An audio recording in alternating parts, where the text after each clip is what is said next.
Umud həmişə öz yerində olub, öz o təvazökar, özünü gözə saxlayır, təvazökar əməyi ilə həmişə Azərbaycan jurnalistikasının inkişafını, həm də Azərbaycan miqyasından kənara çıxmağına çox ciddi kömək edib, onun tanınmasına, ora beynəlxalq alimlə jurnalistlərin gəlməsinə, onların Qarabağa getməsinə, Qarabağdan bağlı yazılar, deyirəm də, hər adam bir iş görsə, hər damla bir başqa damlanı gətirib Azərbaycana bağlasa, bu öz bir şeydir.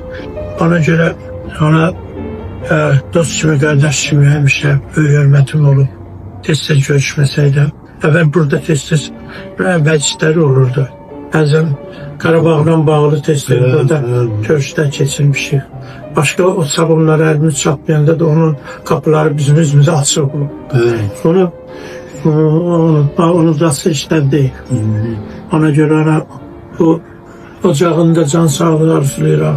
Umud bəy də oradan çox layiqli, çox dəyərli, həm də çox təvazökar, özünü gözə soxmayan, sakitcə işini görən adamdır.